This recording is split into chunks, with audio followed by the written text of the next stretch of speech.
नमस्कार दोस्तों, यूआर यूपीएससी में आप सबका स्वागत है। आज के इस वीडियो को शुरू करने से पहले हम क्वाट को देख लेते हैं। आज के स्पेशल क्वाट को ये मुझे अच्छे लगे तो मैंने आपको भी बताने का सोचा है। तो इसमें देखिए, जिनमें अकेले चलने का हौसला होता है उनके पीछे एक दिन काफिला होता है। जिनमें अकेले चलने का हौसला होता है उनके पीछे एक दिन काफिला होता है। तो हम आज के इस वीडियो में बात करने जा रहे हैं सीबीआई के बारे में। सीबीआई की फुल फॉर्म क्या होती है? Central bureau of investigation. Hindi में नाम क्या होता है?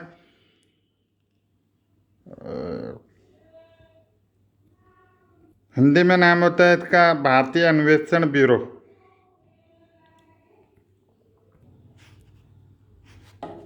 सॉरी, गलती हो गई, केंद्रीय अन्वेषण ब्यूरो इसका हिंदी में नाम होता है। तो आगे हम बात करते हैं कि ये सुर्खियों में क्यों रहा है। जैसा कि आप तस्वीर में देख पा रहे हैं कि सुशांत सिंह राजपूत दिख रहे हैं।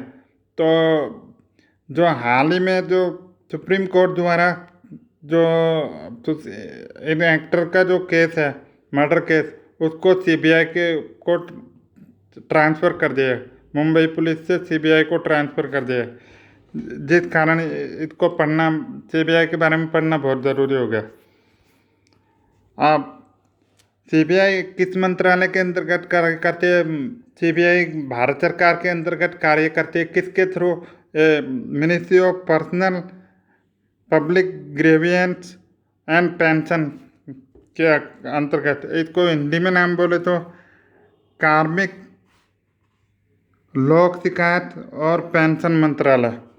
कार्मिक लोक शिकायत और पेंशन मंत्रालय के अंतर्गत कार्य करती है। अब हम इनके निदेशक की बात करें, ये वर्तमान में सीबीआई के निदेशक रहे हैं। कौन है?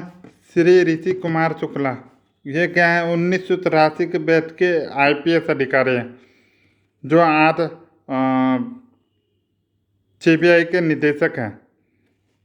तो अब हम बात करते हैं आगे इसके इस सीबीआई के कार्यों के बारे में और इसकी स्थापना वगैरह के बारे में। सीबीआई के बारे में हम बात करते हैं तो सबसे पहले इसके कार्यों के बारे में बात करते हैं। तो इसके बारे में दो बात मैं आपको शॉर्टली दो बात बताता हूँ कि भारत सरकार की प्रमुख जांच एजेंसी है। पहली बात तो ये। दूसरी बात, आपराधिक एवं राष्ट्रीय सुरक्षा से जुड़े भिन्न भिन्न प्रकार के मामलों की जांच करने का भी कार्य इसका ही है। और अब गठन की बात करें तो इसकी गठन 1941 में हुई थी। 1941 में इसकी स्थापना हुई थी। किसके रूप में? द स्पेशल पुलिस एस्टेब्लिशमेंट के रूप में। अधिकार क्षेत्र किसके अंतर्गत आता है? भारत सरकार में। कैसे कैसे? क्यों भारत सरकार के अंतर्गत कौन सा ये कौन से मंत्रालय के अधीन आता है? कार्मिक लोक शिकायत और पेंशन मंत्रालय के अंतर्गत आता है।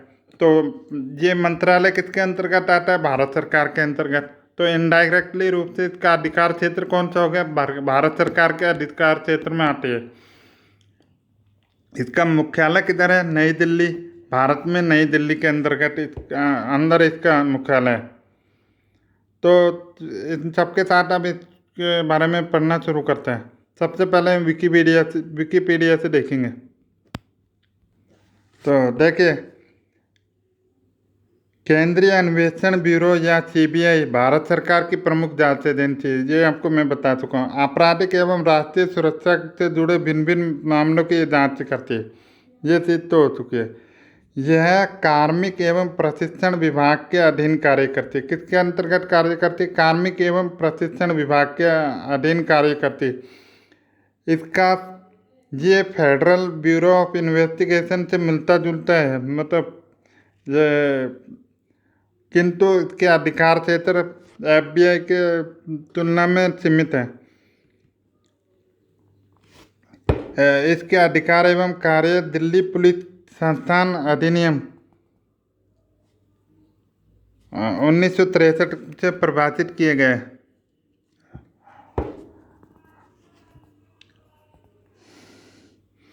अब हम इसकी खुद की ऑफिशियल साइट के देखेंगे इसके बारे में। यह आप देख पा रहे हैं केंद्रीय अन्वेषण ब्यूरो की ऑफिशियल वेबसाइट है। इसके बारे में संक्षिप्त विवरण देखते हैं। सबसे पहले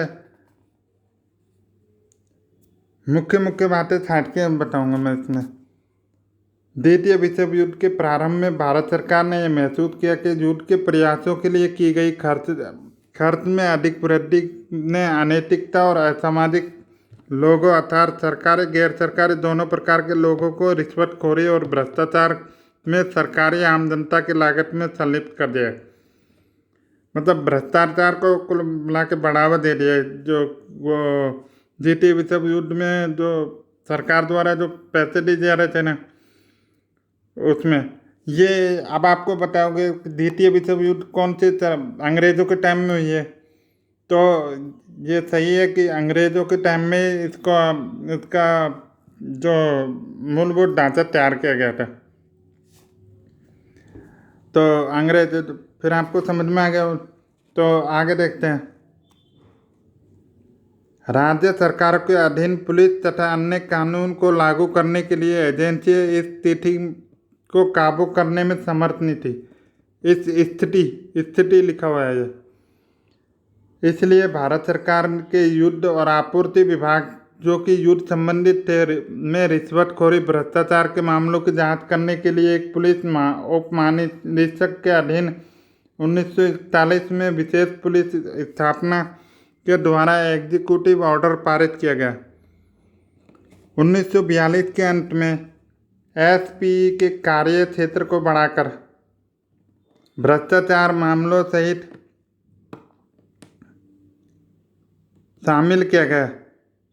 इसलिए शामिल किया गया क्योंकि ये माना गया कि रेलवे युद्ध से संबंधित सामग्री आपूर्ति और उसकी आवाजाही से जुड़ा हुआ है। क्योंकि आपको पता होगा कि उस टाइम जो क्या बोलते हैं इसको, एक मिनट, उस समय ट्रांसपोर्ट का साधन रेलवे थे। तो रेलवे, अब जब रेलवे में सारा सामान जा रहा है तो ये तो कन्फर्म है कि रेलवे भी किसी न किसी रूप से इससे जुड़ा ही हुआ है। तो एसपी को एक कार्य क्षेत्र बढ़ाकर रेलवे भ्रष्टाचार मामलों को भी शामिल कर दिया गया इसके अंतर्गत। यह आपको समझ में आया होगा। अब आगे बात करते हैं दूसरे पैराग्राफ में। 1943 में भारत सरकार में एक अध्यादेश जारी किया गया। क्या जारी किया गया? जिसके तहत एक विशेष पुलिस बल गठित किया गया। विशेष पुलिस बल गठित किया गया और केंद्रीय सरकारों के विभागों जो कि ब्रिटिश भारत में कहीं भी हो के विभागों से जुड़े अपराधों और जांच के लिए प्राधिकृत किया गया। यहाँ तक कि युद्ध समाप्त होने के बाद रिश्वतखोरी भ्रष्टाचार के मामलों की जांच करने के लिए केंद्रीय सरकार एजेंसी की आवश्यकता समझी गई। अतः अध्यादेश 1943 में जारी किया गया, जिसे 30 सितंबर 1946 द्वारा प्रतिस्थापित कर दिया गया। बाद में यह उसी वर्ष दिल्ली के विशेष पुलिस स्थापना अधिनियम 1946 में अस्तित्व में लाया गया। अब ये कहना ये चाह रहा है कि भारत सरकार द्वारा एक अध्यादेश किस लिए जारी किया गया, जिसके तहत विशेष पुलिस बल गठित किया गया और केंद्रीय सरकारों के विभाग जो कि ब्रिटिश भारत में कहीं भी हो उस विभागों से जुड़ी अपराधों की जांच करने के लिए ये जो पुलिस बल था ना, उसको गठित किया गया। और अब ये थोड़ी ना कि युद्ध समाप्त हो गया तो उसके बाद जांच बंद कर दे। तो जो जांच को जारी रखने के लिए युद्ध समाप्त होने के बाद भी रिश्वतखोरी और भ्रष्टाचार के मामलों की जांच जारी रखी गई। और इसी के अनुसार 43 में क्या बोलते हैं अध्यादेश जारी किया, 46 में प्रतिस्थापित रिप्लेस कर दिया गया बस। और अगले तीसरे पैराग्राफ में आते केंद्रीय अन्वेषण ब्यूरो जांच करने के लिए दिल्ली विशेष पुलिस स्थापना अधिनियम 1946 के अधिकार प्राप्त करता है। अधिनियम की धारा 2 केवल संघ शासित क्षेत्रों में अपराधों की जांच करने की सीमा तय की गई। हालांकि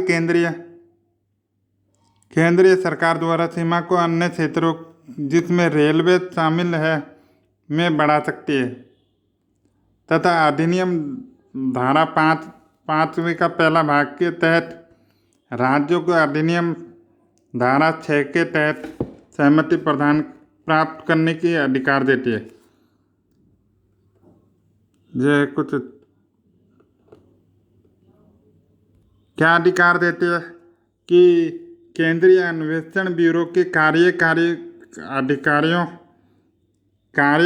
अधिकारियों जो उप निरीक्षक एवं इससे ऊपर के हों वे जांच उद्देश्य से संबंधित क्षेत्र के पुलिस स्टेशन के प्रभारी के रूप में सभी अधिकार इस्तेमाल कर सकता है। मतलब जो इसका अधिकारी है वो वहाँ के जो पुलिस स्टेशन के प्रभारी के रूप में सभी अधिकार इस्तेमाल कर सकता है। ये इसमें पावर दी गई है इसके अंतर्गत।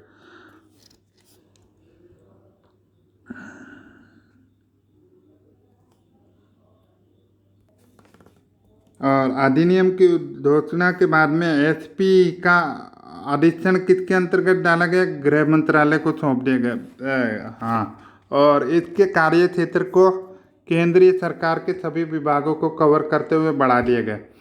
मतलब इस अधिनियम की घोषणा के बाद में जब ये एसपी का अधिक्षण किसके अंतर्गत दिया? गृह मंत्रालय को सौंप दिया गया तो और इसके कार्य क्षेत्र को केंद्रीय सरकार के सभी विभागों को कवर करते हुए बढ़ा दिया गया। एसपी का कार्य क्षेत्र सभी संघ शासित राज्यों तक बढ़ा दिया गया। अधिनियम के इसके विस्तार का राज्यों को लेकर ब्यूरो तक बढ़ाया गया, राज्यों से लेकर ब्यूरो तक बढ़ाया गया। हालांकि 1948 में एक पुलिस महानिरीक्षक पद एसपी को सृजित किया गया और इस संगठन को इसके तहत रखा गया। 1953 में एक प्रवर्तन स्कंद एसपी में जोड़ा गया, मतलब एक नया विभाग जोड़ा गया और जिसमें आयात और निर्यात नियंत्रण अधिनियम के तहत अपराधों की जांच का कार्य सौंपा गया। जैसे जैसे समय बीतता गया, कानूनों के तहत भ्रष्टाचार निरोधक अधिनियम, आयात निर्यात और नियंत्रित अधिनियम के उल्लंघन में से संबंधित जो भी थे एसपी के तहत लाए गए। किसके? एसपी के तहत। वास्तव में 1963 तक एसपी को भारतीय दंड संहिता की विभिन्न 91 धाराओं के तहत 16 अन्य केंद्रीय अधिनियमों के साथ साथ भ्रष्टाचार निरोधक अधिनियम 1947 के तहत जांच करने के लिए प्राधिकृत किया गया। अब तक कौन संभाल रहा था? एसपी। अब इसके साथ आप आगे बढ़ते हैं। एक बढ़ती हुई ज़रूरत को महसूस करते हुए केंद्रीय पुलिस एजेंसी की ज़रूरत महसूस की गई। एक बढ़ती हुई ज़रूरत को महसूस करते हुए केंद्रीय पुलिस एजेंसी की ज़रूरत महसूस हुई। केंद्रीय सरकार के अधिकार क्षेत्र में हो जो न केवल रिश्वतखोरी और भ्रष्टाचार के मामलों की जांच करे अपितु राजकोषीय घाटे नियमन और बड़े धोखाधड़ी के मामले जो कि केंद्रीय सरकार के विभागों, लोक संयुक्त स्टॉक कंपनियां, पासपोर्ट, समुद्री अपराध, एयरलाइन से संबंधित और संगठित गैंग तथा पेशेवर अपराधियों द्वारा किए गए अपराध की जांच कर सके। मतलब इसका धीरे धीरे कुल मिला के दायरा भी बढ़ाते गए और इसमें अलग से इसका विभाग बनाने की भी जोर किया गया इसके ऊपर। अब अन्वेषण, तो इसी के तहत क्या 1 अप्रैल 1963 को किसकी स्थापना हुई? केंद्रीय अन्वेषण ब्यूरो की। जैसा कि हमको पता है 1941 में किस रूप में बनाया गया था इसको? द स्पेशल पुलिस एस्टेब्लिशमेंट के रूप में बनाया गया था। और सीबीआई की ओरिजिनल स्टार्टिंग कब से हुई है? 1963। तो जब भी कभी क्वेश्चन आया तो सीबीआई की स्थापना कब से हुई है, कौन सा आएगा? 1963। अब बात करते हैं केंद्रीय अन्वेषण ब्यूरो का गठन किया गया। इसके क्या क्या विभाग रहे हैं वो देखते हैं। अन्वेषण एवं तथा भ्रष्टाचार निरोधक प्रभार, तकनीकी प्रभाग, अपराध अभिलेख सांख्यिकी प्रभाग, अनुसंधान प्रभाग, विधि तथा सामान्य प्रभाग, प्रशासन प्रभाग। ये 6 प्रभाग के अंतर्गत कार्य करते हैं। अब हम बात करते हैं अगले पैराग्राफ के। अन्वेषण भ्रष्टाचार निरोधक प्रभाग। अब इस सारे प्रभाग को खोल के समझाना शुरू कर दिया। एक मिनट।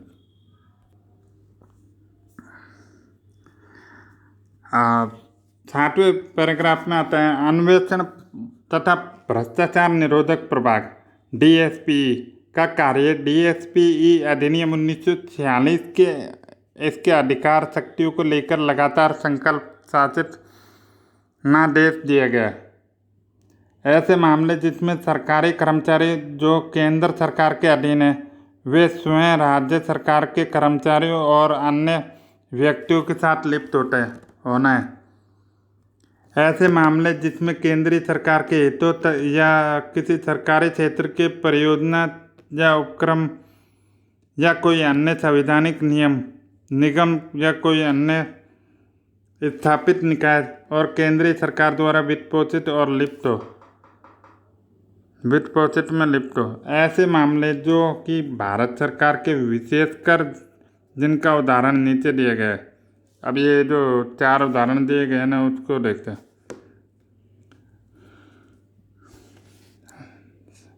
क्या है उससे संबंधित हो और कि प्रवर्तन के साथ इन उदाहरणों की प्रवर्तन के साथ केंद्रीय नियमों को भंग करने की से संबंधित, जैसे आयात निर्यात नियंत्रित आदेशों को भंग करना, विदेशी मुद्रा निगमन अधिनियम का गंभीर उल्लंघन, पासपोर्ट धोखाधड़ी, केंद्रीय सरकार कार्यों में संबंधित कार्यालय गुप्त अधिनियम के तहत मामले, भारत सुरक्षा अधिनियम या वे नियम जो केंद्रीय सरकार के विशेष रूप से संबंधितों के तहत कुछ विशेष श्रेणी के मामले। ये किसके अंतर्गत आते हैं? CBI की जांच के अंतर्गत आते हैं। हाँ, और भारत सरकार से भी संबंधित है। रेलवे या डाक तथा टेलीग्राफ विभाग विशेषकर कि पेशेवर अधिकारियों द्वारा अनेक राज्यों में चले जा रहे हैं से संबंधित धोखाधड़ी की या छल कपट के गंभीर मामले, समुद्री अपराध और एयरलाइंस अपराध। ये जितने भी आ रहे हैं सब किसके अंतर्गत आते हैं? CBI के अंतर्गत। संशासित क्षेत्रों विशेष रूप से पेशेवर अपराधियों के द्वारा किए गए में गंभीर तथा महत्वपूर्ण प्रकृति के मामले, पब्लिक ज्वाइंट स्टॉक कंपनियों के संबंधित धोखाधड़ी, छल कपट और गबन का मतलब होता है ये भी एक तरह से घपलाई होता है। कहने से कि कुछ कि 1000 रुपये की चीज़ है तो उसमें 100 रुपये का चूना लगा कर 900 रुपये का काम करा के 1000 रुपये का बता दिया ना, तो वो एक तरह से गबन में आ जाता है। गंभीर प्रकृति के अन्य मामले जो कि संगठित समूह और पेशेवर अपराधियों या अन्य शासित राज्यों सहित विभिन्न राज्यों की शाखा बनाकर अपराध को संबंधित मामलों और अवैध ड्रग्स गंभीर मामले, पेशेवर अंतर्राज्यीय गैंग द्वारा बच्चों का अपहरण महत्वपूर्ण मामले। ये सभी मामले संबंधित राज्य संघ शासित प्रशासन की सहमति से या अनुरोध पर लिए जाएंगे। किसके द्वारा? CBI के द्वारा। लोक सेवाओं और परियोजनाओं, सरकारी क्षेत्र के उपक्रमों में भ्रष्टाचार से संबंधित आसूचना प्राप्त करना। इस प्रकार इस प्रभाग द्वारा जांच किए गए मामलों का अभियोजन करना। इस प्रभाग की सिफारिश का आधार पर आरंभ में की गई विभागीय कार्यवाही में जांच अधिकारी के समक्ष मामले प्रस्तुत करना। अब 8वें के पैराग्राफ में ये कि अब जब भारत सरकार ने जो 64 के अंतर्गत 1964 में आर्थिक अपराधों को और सीबीआई को जोड़ दिया। आर्थिक अपराधों को सीबीआई में जोड़कर उसको और मजबूत बना दिया। इस समय सीबीआई के पास दो अन्वेषण विंग है। कौन कौन सी? एक सामान्य अपराध विंग और दूसरा है जो ये दूसरी कौन सी है? आर्थिक अपराध विंग। सामान्य अपराध विंग जो केंद्रीय सरकारी क्षेत्र के उपक्रमों के कर्मचारियों के रिश्वतखोरी और भ्रष्टाचार मामले को देखता है। और दूसरा आर्थिक अपराध विंग कौन सा है? जो राजकोषीय नियमों के उल्लंघन के मामले को देखता है। तो इस हिसाब से कितनी पार्ट में डिवाइड हुआ सीबीआई? दो दो विंगों में डिवाइड हुआ। तो अब आगे बात करते हैं। 1964 में जमाखोरी, कालाबाजारी, खादानों में मुनाफाखोरी से संबंधित जानकारी इकट्ठा करने से संबंधित खादान अपराध विंग बनाया गया। मतलब अब सितंबर 1964 के अंतर्गत कालाबाजारी, खादानों और में मुनाफाखोरी से संबंधित के लिए भी अलग से विंग बनाया गया। कौन सा? खादान अपराध विंग। और ऐसे मामलों में, और ये ऐसे ही मामले को लेता है। उसमें मौजूदा स्थिति को ध्यान में रख के अंतर्राष्ट्रीय शाखा संबंधित मामले, और इसे 1968 में आर्थिक अपराध विंग में मिला दिए गए। किसको? ये खादान अपराध विंग को। जैसे जैसे समय बीतता गया, ये हम इसके बारे में इसका पूरा इतिहास पढ़ रहे हैं तो थोड़ा सा कहानी के रूप में, और ये वीडियो भी थोड़ा लंबा बन जाएगा इसके तहत, तो फिर थोड़ा सा हम बना के देखिएगा। जैसे जैसे समय बीतता गया, केंद्रीय अन्वेषण ब्यूरो ने अलग अलग जगहों पर से अनुरोध आए कि वे परंपरागत प्रकृति के मामलों जैसे हत्या, अपहरण, हाईजैकिंग, आतंकवादी द्वारा किए गए अपराध, कार्य गुप्त अधिनियम का उल्लंघन, बड़े स्तर पर बैंकों की धोखाधड़ी, अन्य मामलों जैसे भागलपुर अंधाकरण, भोपाल गैस दुर्घटना, और 1980 में आरंभ में संवैधानिक अदालतों को सीबीआई के पास अन्वेषण के मामले भेजने प्रारंभ किए। कत्ल, दहेज, बलात्कार इत्यादि पीड़ित लोगों द्वारा आवेदन दर्ज करने के संबंधित रहते हैं। 1987 में निर्णय लिया गया कि केंद्रीय अन्वेषण ब्यूरो को दो जांच प्रभागों के अर्थात भ्रष्टाचार निरोधक प्रभाग और अपराध प्रभाग में गठन किया जाएगा। दूसरा प्रभाग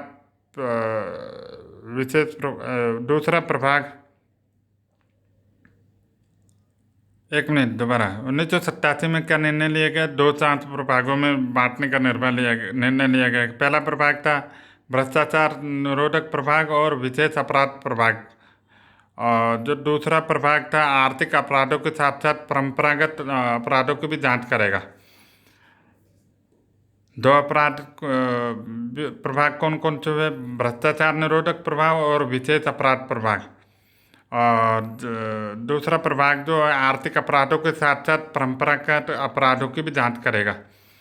और इसी के साथ आगे की कड़ी में हम चलते हैं तो विशेष अपराध प्रभाग की स्थापना होने पर भी विशेष सेल स्थापित किया गया था जो कि परंपरागत प्रकृति के महत्वपूर्ण संवेदनात्मक का मामलों की जांच करे।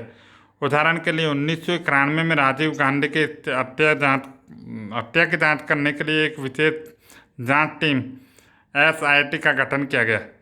1992 में अयोध्या में बाबरी मस्जिद गिराने के मामले संबंधित जांच के लिए एक विशेष जांच सेल 4 का गठन किया गया। विशेष जांच सेल 4। 1993 में मुंबई बम ब्लास्ट के मामले की जांच करने के लिए विशेष टास्क फोर्स का गठन किया गया था। बैंक घोटाले से संबंधित प्रतिभूति से संबंधित मामलों की जांच करने के लिए 1992 में बैंक घोटाला प्रतिभूति सेल गठित की गई थी। कुछ समयावधि पर मतलब कुछ समय बीत जाने पर कुछ मामलों में मूल रूप से केंद्रीय अन्वेषण ब्यूरो को सौंपा गया, दूसरे संगठनों को हस्तांतरित कर दिया गया। अपराध रिकॉर्डों और सांख्यिकी के प्रभाग से संबंधित कार्य NCRB को हस्तांतरित कर दिया गया। मतलब अब ये कुछ विभाग थे जो केंद्रीय अन्वेषण ब्यूरो से हस्तांतरित मतलब ट्रांसफ़र कर दिए किसी दूसरे विभाग को। जैसे अपराध रिकॉर्ड और सांख्यिकी प्रभाग को से जो भी संबंधित कार्य थे वो किसको हस्तांतरित करती है, एनसीआरबी को।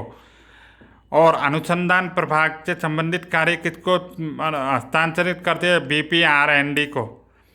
इसी की तरह मतलब जैसे जैसे कई ब्यूरो में जोड़ा गया था वैसे वैसे हस्तांतरित भी किया गया है, उससे अलग भी करके दूसरे को भी सौंपा गया है। प्रतिभूति घोटाले से संबंधित मामलों के और आर्थिक अपराधों से वृद्धि होने से संबंधित कार्य की अधिकता के कारण और भारतीय अर्थव्यवस्था के उदारीकरण के फलस्वरूप एक अलग से अपराध विवरण बनाया गया 1994 में था। और यह सीबीआई की पुनर्गठन योजना के अनुमोदन के फलस्वरूप हुआ। सीबीआई की पुनर्गठन योजना के अनुमोदन के फलस्वरूप हुआ, मतलब सीबीआई को पुनर्गठित करने का जो योजना थी ना, मतलब उसमें कई विभाग जोड़े जाते थे और अलग होते थे जो भी। परिणाम स्वरूप केंद्रीय अन्वेषण ब्यूरो के नए प्रभागों का गठन हुआ। कौन कौन से प्रभाग गठित हुए? भ्रष्टाचार निरोधक प्रभाग, आर्थिक अपराध प्रभाग और विशेष अपराध प्रभाग। पहला भ्रष्टाचार निरोधक प्रभाग कौन सा है? केंद्रीय सरकारी कर्मचारियों, केंद्रीय पब्लिक उपक्रमों, केंद्रीय वित्तीय संस्थानों से जुड़े भ्रष्टाचार धोखाधड़ी संबंधित मामलों की जांच करने के लिए कौन सा था? भ्रष्टाचार निरोधक प्रभाग। आर्थिक अपराध प्रभाग, बैंक धोखाधड़ी, वित्तीय धोखाधड़ी, आयात निर्यात, विदेशी मुद्रा अतिक्रमण, नारकोटिक्स, पुरातन वस्तुएं, सांस्कृतिक संपत्ति से बढ़ती तस्करी, विनिषिद्ध वस्तुओं की तस्करी से संबंधित मामला कौन देखता था? आर्थिक अपराध प्रभाग। विशेष अपराध प्रभाग जैसे आतंकवाद, बॉम्ब ब्लास्ट, संवैधानिक मानववध, मुक्ति धन के लिए अपहरण, माफिया अंडरवर्ल्ड द्वारा किए गए अपराधों से संबंधित। विनीत नारायण अन्य बनाम जो कोई विनीत नारायण और अन्य बनाम संघ सरकार के मामलों में माननीय सर्वोच्च न्यायालय की दिशानुसार 2001 में मौजूदा विभिन्न विधि प्रभाग को पुनर्गठित कर अभियोजन निदेशालय बनाया गया। आज के दिनांक के अनुसार केंद्रीय अन्वेषण ब्यूरो में निम्नलिखित प्रभाग है: भ्रष्टाचार निरोधक, आर्थिक अपराध प्रभाग, विशेष अपराध प्रभाग, अभियोजन निदेशालय, प्रशासन प्रभाग, नीति समन्वय प्रभाग, केंद्रीय आपराधिक विज्ञान प्रयोगशाला। और अब हम बात करते हैं अगली बात, तो वर्षों बाद में केंद्रीय अन्वेषण ब्यूरो की एक प्रमुख जांच एजेंसी के रूप में उभर कर सामने आई। किसके रूप में उभर कर सामने आई? एक प्रमुख जांच एजेंसी के रूप में उभर कर सामने आई। ये मैंने आपको शुरू में भी बताया था, और अब इसकी पूरी इतिहास के अनुसार भी ये आ गए, जिसमें आम जनमानस, सांसद, न्यायपालिका और सरकार का विश्वास था। किन किन को विश्वास था? मतलब सबको ही विश्वास था। आम जनमानस, जनता और संसद और न्यायपालिका और सरकार, चारों का विश्वास था। और जिसमें पिछले 65 सालों से एक संगठन, एक भ्रष्टाचार निरोधक एजेंसी से हटकर एक बहुआयामी, बहुअनुशासनात्मक और केंद्रीय पुलिस क्षमता, विश्वसनीयता और विधि शासनादेश का पालन करते हुए जांच कर एक विधि प्रवर्तन एजेंसी बनी। यह भारत में कहीं भी अपराधों का अभियोजन करती है। ये भारत में कहीं भी अपराधों का अभियोजन करती है।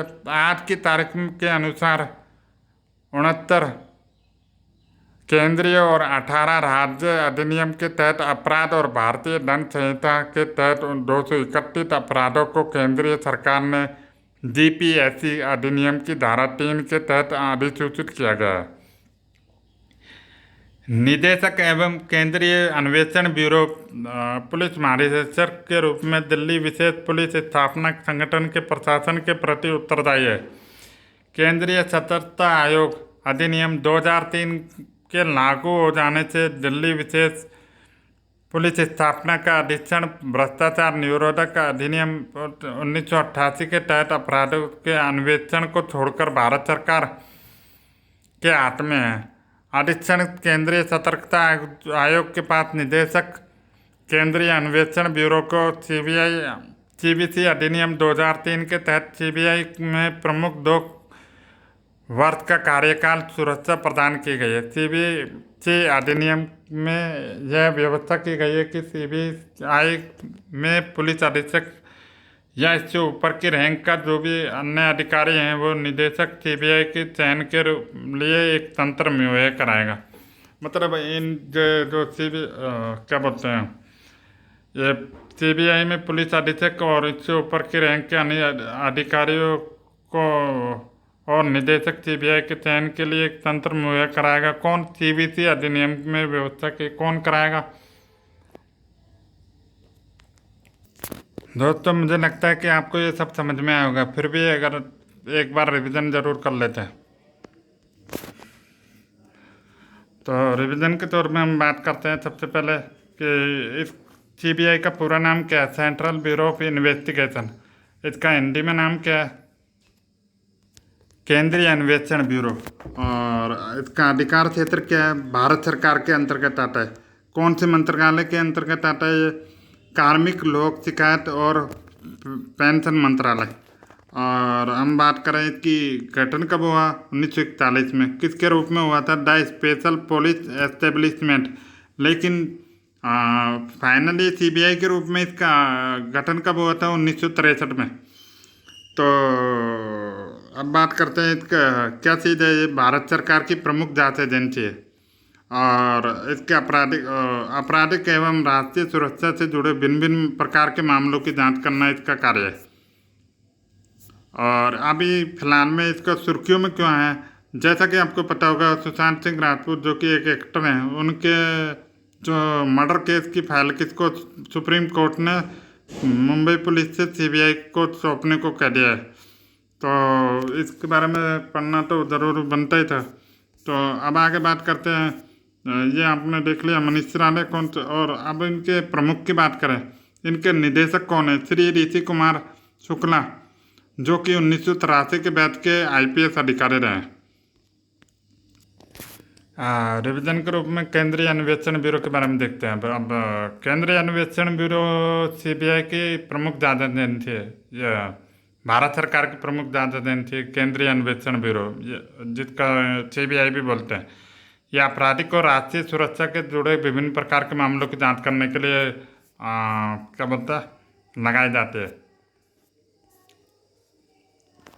सबसे पहले एक 1941 में हुआ था। किसके रूप में हुआ था? Special police establishment. और ये किस मंत्रालय के अंतर्गत काम करता है ये भी देख लीजिए। एक मिनट रुको। पहले ये अधिकार क्षेत्र किसके अंतर्गत आता है? भारत सरकार के अंदर। मुख्यालय कहाँ है? नई दिल्ली।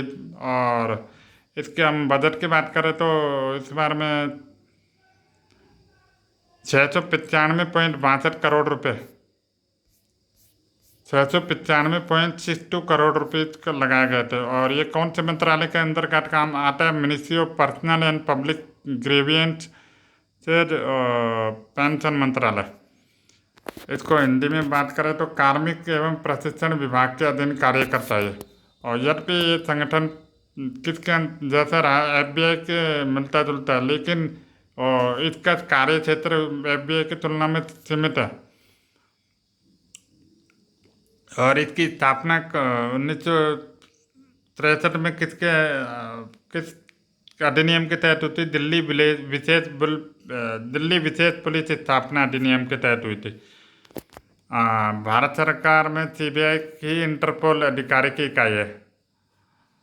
सीबीआई ही इंटरपोल अधिकारी की इकाई है। मतलब अलग अलग पोल में इसका स्थानांतरण हो सकता है। मतलब कभी अलग अलग विभागों के, जैसा कि आपको पता है कि कितने अधिकार क्षेत्र में इसका कार्य होता है। तो अब हमने वैसे तो इतिहास के रूप में पढ़ चुके हैं, तो हम शॉर्ट में देख लेते हैं इसको। केंद्रीय अन्वेषण ब्यूरो की उत्पत्ति भारत सरकार द्वारा 1941 में स्थापित विशेष पुलिस प्रतिष्ठान से हुई। यह उस विशेष पुलिस प्रतिष्ठान का कार्य द्वितीय विश्व युद्ध के दौरान भारतीय युद्ध आपूर्ति विभाग के लेन देन में घूसखोरी और भ्रष्टाचार के मामलों की जांच करना था। विशेष पुलिस प्रतिष्ठान का अधीक्षण युद्ध विभाग के जिम्मे में था।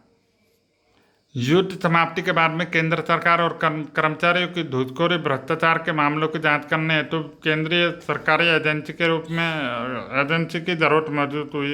इसलिए सन 1946 में दिल्ली विशेष पुलिस प्रतिष्ठान अधिनियम लागू किया गया। कब? 1946 में। इस अधिनियम के द्वारा विशेष पुलिस प्रतिष्ठान का अधीक्षण गृह विभाग को हस्तांतरित कर दिया। किसको? पुलिस प्रतिष्ठान का अधीक्षण गृह विभाग को हस्तांतरित कर दिया गया। और आगे क्या? और इसके कामकाज को विस्तार करके भारत सरकार के सभी विभागों को कवर कर लिया गया। मतलब इसका विभाग सभी विभागों को कवर कर लिया इसके विभाग ने कार्य कामकाज के रूप में। तो अब कैसे नहीं कह सकते कि सीबीआई एक इंटरपोल पोस्ट है। सीबीआई सभी विभागों को कवर कर रही है, तो एक तरह से इंटरपोल पोस्ट है ये। विशेष पुलिस प्रतिष्ठान का क्षेत्राधिकार सभी संघ राज्य क्षेत्रों के तक विस्तृत कर दिया गया और संबंधित राज्य सरकार की सहमति राज्यों तक की भी इसका विस्तार किया गया जा सकता था। दिल्ली विशेष पुलिस प्रतिष्ठान को इस लोकप्रिय नाम केंद्रीय अन्वेषण ब्यूरो गृह मंत्रालय द्वारा संकल्प किस दिनांक को लिया था? 1/4/1963। 1963 में नाम मिला था ये। कौन सा? केंद्रीय अन्वेषण ब्यूरो का। और आरंभ में केंद्र सरकार द्वारा सूचित अपराध केवल केंद्रीय सरकार के कर्मचारियों द्वारा भ्रष्टाचार संबंधित था। धीरे धीरे इसकी संख्या को बढ़ा के सार्वजनिक क्षेत्र के उपक्रमों की स्थापना के साथ ही इन उपक्रमों के कर्मचारियों को भी केंद्रीय अन्वेषण ब्यूरो के क्षेत्र में अधीन लाया गया। इसी प्रकार 1969 में बैंक के राष्ट्रीयकरण के बाद में सार्वजनिक क्षेत्र के बैंकों तथा उनके कर्मचारी भी केंद्रीय अन्वेषण ब्यूरो के क्षेत्र के अधीन आ गए। संगठन और रैंक संरचना, ये मैंने आपको मैं बताया नहीं, लेकिन फिर भी अब बता देता हूँ। केंद्र संगठन आपको हमेशा बताता है। संगठन क्या होता है? एक कर्मचारियों की सीढ़ी होती है जिसमें उच्च अधिकारी से लेकर लास्ट अधिकारी तक सबका समीपन होता है। उस सबको मिला के एक संगठन बनता है। सीबीआई के संगठनात्मक चार्ट भारतीय पुलिस रैंक की सूची। सीबीआई के एक निदेशक होता है, पुलिस महानिदेशक या पुलिस राज्य के आयुक्त रैंक का एक आईपीएस अधिकारी के नेतृत्व में होता है। निदेशक सीबीसी अधिनियम 2003 के अनुसार द्वारा निर्धारित की गई प्रक्रिया के आधार चुना जाता है। 2 साल की अवधि। सीबीआई को अन्य महत्वपूर्ण रैंक को आईआरएस द्वारा भी किया जा सकता है के रूप में आईपीएस अधिकारी के रूप में अच्छी तरह संभाला। और विशेष निदेशक, अतिरिक्त निदेशक, संयुक्त निदेशक, पुलिस उप महानिदेशक, वरिष्ठ पुलिस अधीक्षक, अतिरिक्त पुलिस अधीक्षक और उप अधीक्षक पुलिस। बाकी सीधे सीबीआई नहीं, ये गलत हिंदी गड़बड़ हो गई। सीबीआई उप निरीक्षक और सहायक उप निरीक्षक, हेड कांस्टेबल, वरिष्ठ कांस्टेबल और कांस्टेबल, ये सारा इनका संगठनात्मक ढांचा है।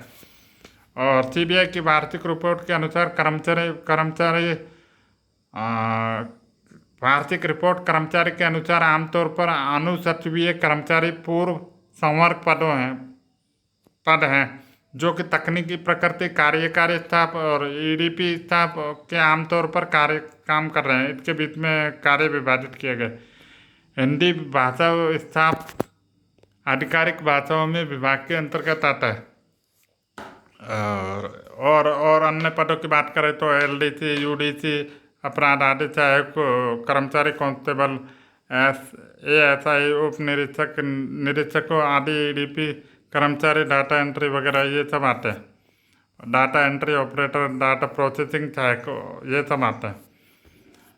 तो इतना सब आपको समझ में आएगा। तो अब आगे बात करते हैं हम कि कौन कौन से कार्य इसके अंतर्गत सौंपे गए। बैंक के रिलेटेड कार्य और ज़्यादातर आपराधिक मामले जो भी हैं वो केंद्रीय अन्वेषण ब्यूरो के अंतर्गत सौंपे गए। इसी के तहत वो उनकी मतलब एक तरह से साख बढ़ती गई केंद्रीय अन्वेषण ब्यूरो की। और मुझे लगता है कि अब आपको समझ में आएगा। इसी के साथ आज का वीडियो की समाप्ति को ओर चलते हैं और आपको अच्छा लगे तो कमेंट करके ज़रूर बताइएगा, और बुरा लगे तो कमेंट करके सुझाव ज़रूर दीजिएगा कि कहाँ सुधार करने की आवश्यकता है, और उसका अनुपालना मेरे द्वारा ज़रूर की जाएगी। धन्यवाद दोस्तों।